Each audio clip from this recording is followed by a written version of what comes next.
Sisi kwa tunasikitika kwa nini tumekosa point 6 kwao mwaka huu. Hicho kitu kinakuumiza sana mzee. Kwa hiyo basi hizi point 2 tunakema hizi tupate ubingwa. Sema ile ubingwa tulopata point 2 zimekuja kwa jamaa.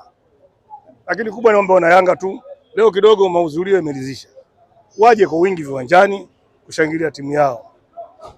Tuwe tayari kujitolea popote inapocheza Yanga. Tunapokuwa uwanjani kwa wingi, hata vijana wanajisikia faraja na wanajituma zaidi, hatimaye tunapata kile tunachokihitaji. Ule mjadala wa kufananishwa kwa Okello na Chama na hiki ambacho Okello anakifanya, ina maana kwamba inakwenda kuwekwa sawa sasa. Okello anaenda kuonyesha tofauti. Hata mimi na wewe tunafanana maumbile, umri tofauti. Mimi na miaka 75 sasa. Sidhani hata kama 50 ushafika.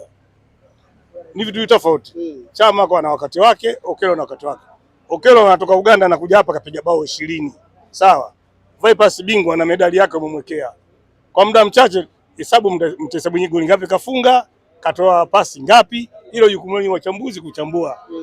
Huu ugumu wa mechi ambao mnakutana nao mzee Msumi ndio hiko ambacho wanakisema kuna watu wanacheza mechi zenu. Ugumu wa mechi kwa sababu wewe ukiwa beki wa timu pinzani, ukimzuia forward wa Yanga umetangaza jina. Inawezekana timu zingine zikakuona.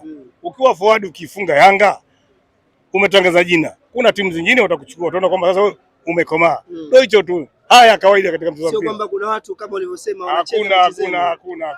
Na nyie kwa upande wenu vipi? Hakuna. Sisi ndio maana tunasema kitu kimoja. Wewe yanaotoka sasa umetukuta. Wewe unasikia huko umechoma moto, huko sio umechimba mashimo, huko umefukuzwa uwanja. Uwanja usio ulikimbia na wakauponda sana. Kule nako umeharibu akafukuzwa tena hapa. Sasa kila mtu acheze mechi zake. Mwisho hesabu itapatikana. Na tuambie na waamuzi. Wasije kwa maelekezo, watakuwa wanajisumbuka tu. Lakini sema kitu kimoja, wiki hii ligi zimesimama, nitakuwa na jambo langu Jangwani. Jambo gani hilo mzee? Nitakuwa na jambo langu Jangwani. Niliwaambia wana Yanga, tuchange tulipe ili deni. Lakini tutakaa kitako, tuone je, hii ni sahihi? Hii ndio au sio? Sasa kama kawaida, tutakuja kutumbua jipu. Hilo jipu jingine mnakwenda kwa tutakuja kutumbua jipu. Labda kwa nini Msumi unataka kufanya jambo lako? Kusema kwa nini ugomvi? Sababu gani? Sababu zitakuwa nyingi, sawa? Ndio siku hiyo sasa. Kinachofanyika mnaona. Matukio yote akifanya huyu mpumbavu mwenzo wao, usikie. Simba ukifanya Kigoma kila mtu anaelewa. Adhabu gani itatoka? Lakini ingekuwa Yanga ungesikia tu tayari milioni 50, 30. Sisi hatuogopi kulipa faini. Lakini tuko tayari kusema ukweli. Na tutasema ukweli sasa. Watanzania na sio Watanzania watajua.